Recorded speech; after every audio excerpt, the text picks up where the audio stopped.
Okay, let's look at a wall problem. We've got figure 4 below shows a non-uniform ladder. We'll come back to that in a second, AB. Resting on equilibrium on top of a smooth vertical wall. The ladder touches the wall at point C, as you can see in the diagram, and the end A rests on a rough horizontal ground. Again, rough we'll come back to later. The coefficient of friction between the ladder and the ground is mu, and the ladder makes an angle of 60 degrees with a horizontal. The mass of the ladder is 10 kilograms. AB equals 8 and AC equals 7. The first thing we've got to do is draw a diagram showing all the external forces acting on the ladder. And to do that, I'm going to draw over the top of this. I'll draw it in red and we'll see the external forces. So the first thing to notice is that it says it's a non-uniform ladder. A non-uniform means that the weight does not act in the centre of the ladder. So I've got to put the weight somewhere indeterminate down here. The weight is 10 kilograms, or sorry, the mass is 10 kilograms, so that makes the weight 10g. As for other forces that are there, we've got a couple. We have a reaction at C, and the reaction at C is perpendicular to the wall, so the reaction will be there. The other thing that's going to happen is we've got friction, and the friction is going to stop. Remember, it's always resistant to movement. So what way is this ladder going to slide if it's going to slide at any? Remember that this is a rough ground down here. So it's going to slide, if anyway, it's going to slide to the right. So our friction will act against motion, and it will hold it close to the ladder. And there are our external forces. We also have a reaction with the ground, should I say as well. That here.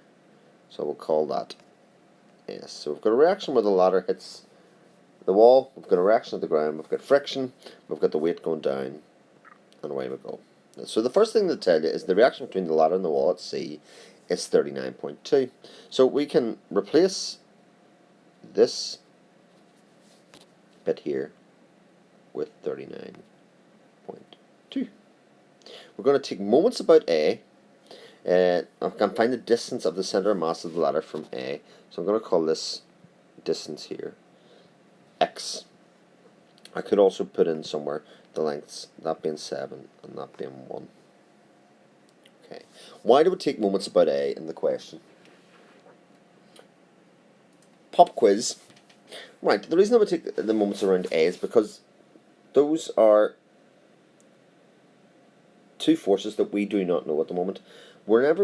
Because moments take into account the distance that we're taking from the point, because both of these points come from A, then there's no distance between those forces and A, so we can actually forget about them.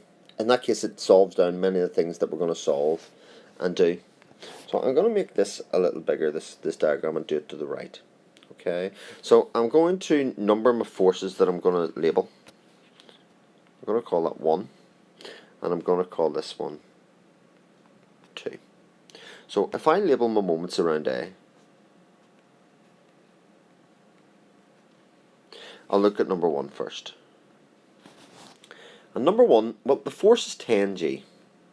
Right, that bit's easy to see, but the distance isn't.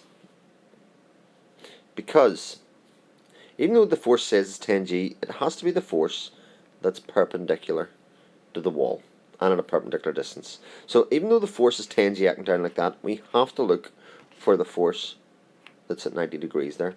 So we're looking at this component of the force.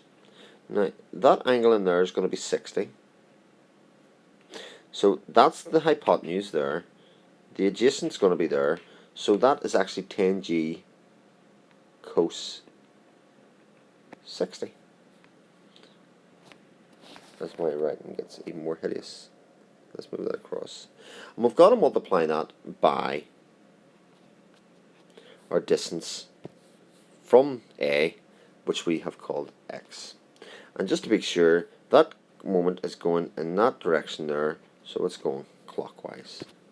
So if I do number 2 is already acting perpendicular. As you can see, this is 90 degrees in here. So we just take the size of the force, which in this case is 39.2, and we multiply that by the distance from A. And we can see the perpendicular distance there is 7. And that is going in that direction, therefore anti-clockwise. So when in equilibrium, anti-clockwise moments equal clockwise moments. So we can say that 39.2 times 7 will be equal to, as I move this across, our 10g cos 60 times x. And so to get x, we'll do 39.2 times 7 and divide it by 10g cos 60. And as I do that here just in front of me,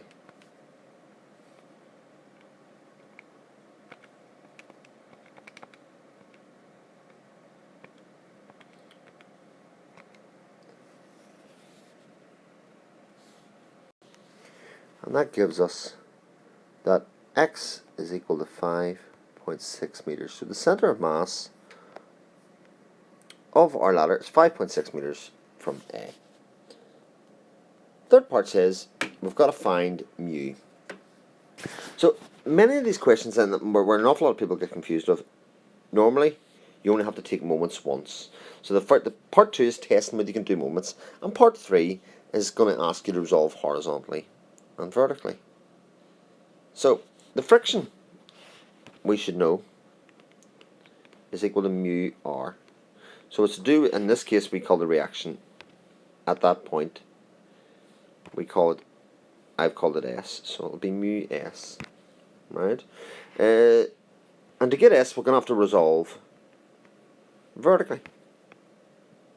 So forces that are acting up the way and down the way. So straight up, we're going to have, S. Acting straight down, we're going to have 10g. But I've also got this force acting up, this reaction at the wall. And I'm going to have to work out the vertical component of this. Alright, so again, you can do a wee bit of angles work, but that angle in there that I've just marked is 60 degrees as well. And again, we're looking for the adjacent and hypotenuse component, so it's going to be 39.2 cos 60. And because it's not lifting up or down, I can say this is an equilibrium, so I can say that's equal to the force going down, which is 10g. I can rearrange that for S and get the reaction at the wall to be 78.4 newtons. If I want to find what friction is, or sorry, I want to find what mu is, I'm going to model horizontally. So forces that are going to the right, in this case if I move it back, going to the right is going to be friction, and going to the left is going to be the vertical component, or this one here, of the 39.2, and it's the opposite of what's done before, which is 39.2 sine theta. We know that friction is equal to what we've got, mu s. So 39.2 sine 60 is that. Just to get mu, I'm going to do 39.2 sine 60, and I'm going to divide it by what we found out S to be, which is 78.4. Once I do that, I will get mu to be 0.433 to 3 significant figures. And that's the question done.